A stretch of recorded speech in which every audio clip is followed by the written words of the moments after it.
A champion has been crowned. Yes, the LCK reigns supreme in competitive League of Legends once again, for it is Damwon Gaming that were able to dispatch Suning by a final series score of 3-1. Tyler Erzberger, Fion on Fire, having a little bit of connection issues, so we will endeavor to bring him on at some point during the show. But for now, let's talk about the series. It really felt like Suning gave a valiant effort, especially that game 2, where we saw them make some unorthodox picks, champions that we hadn't seen for a very long time, let alone were expecting in a series of this magnitude.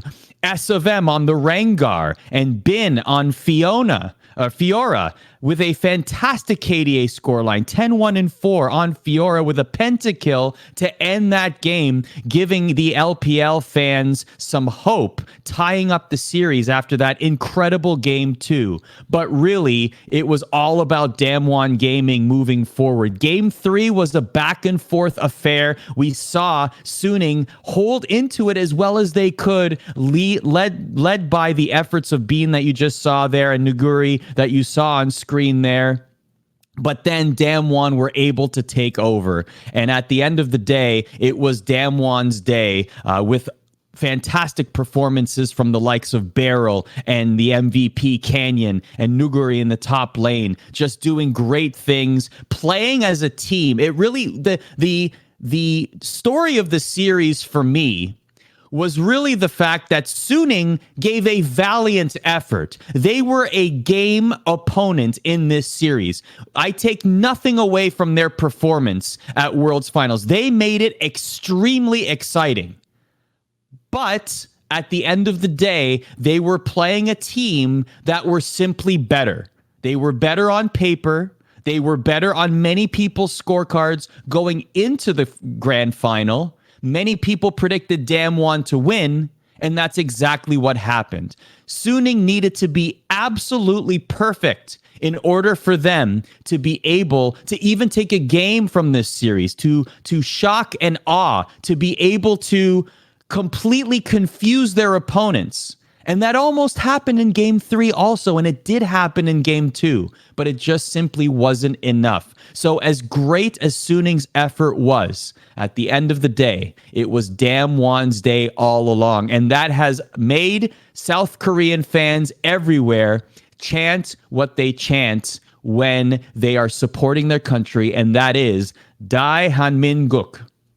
So, Damwon Gaming, 87% predicted them to win in our ESPN predictor. Thanks for playing along. It was a lot of fun. I will not tell you what my final ranking was, but it was bad. DDIM5 in chat, and I'm going to be reading chat along the way, so feel free to give some comments along. Let's make this a family atmosphere here. It was a Grand Canyon gap, let's be honest. Nice pun there. Agreed. Definitely, a lot of people didn't have hopes for Suning, but listen, after game 2, they made it competitive. They surprised people. The picks that they made in the draft, it wasn't like Damwon were necessarily perfect this entire series. There were parts of each game where you were thinking, this is really back and forth. Like Suning are throwing jabs, Suning are winning team fights, they're getting objectives. It wasn't like they rolled over and died this series by any stretch of the imagination.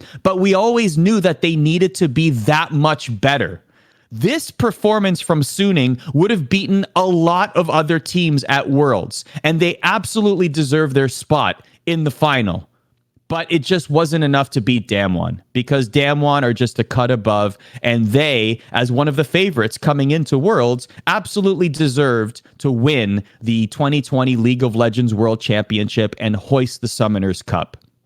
So congratulations to Damwon Gaming on getting it done and bringing the Summoners Cup back to South Korea, where dynasties existed and where dominance once was in competitive League of Legends. Now, later on, we'll talk about, and I'd love to hear your thoughts in the chat as well, What does this mean? Does this mean the beginning of a new era for South Korean dominance? Is this the LCK's time to shine now for years to come? What are the expectations of Korean fans, of LCK fans, now that they see this victory? Are they now hungry for more? Are they expecting more?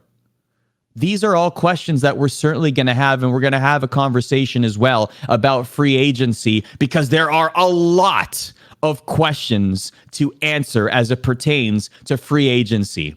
And by the way, we have a free agency show coming up. That's going to be the next major project you will see from ESPN Esports. If you've been with us for a while, you remember it from last year. It was a hell of a lot of fun, and we're going to do it all over again. Myself, Tyler, Fion on Fire, Erzberger, still working on those internet connectivity issues. He's trying his best, folks. Okay? I mean, look, it happens. We're all socially distancing. We're all doing this from home. Things like this are going to happen. So hopefully he's able to join us. He's definitely going to join us on the Rift Rewind free agency show. That's happening on November 16th with a 6 p.m. Eastern start. And then you will get live updates like you did last year. Jacob Wolf will be dropping the Wolf bombs, as he is known to do. He's already started, by the way. He's already talked about the likes of Jensen and Team Liquid. $4.2 million. $4.2 million.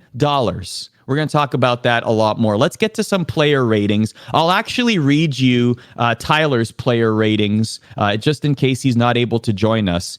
Starting with Damwon Gaming, he had Canyon as a 10, Beryl as a 10, Ghost as a 10, Showmaker Naguri as a 9. Mine are very similar. I honestly, when a team wins like this, like to me, this was really a team performance from Damwon Gaming. They just fired on all cylinders. They were dominant in lane. They played very well. They had great team fights, but this was a back and forth series. So they won as a team. It wasn't necessarily individual performances that led the way for Damwon Gaming. And so for me, these scores are indicative of how well they played together as a team. And Damwon Gaming certainly deserve team credit for this world's victory. And we really saw it throughout the entire tournament. We saw this throughout the entire tournament. We talked on the pre-show about how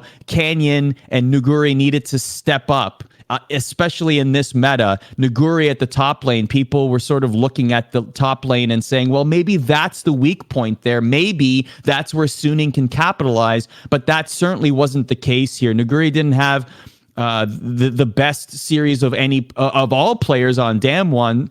Canyon, of course, being the MVP, but he played very well, and he played as part of the team that were able to take down Suning. So you got to give this concerted effort to Damwon as a team performance. Looking at Suning's numbers, Tyler had Bean.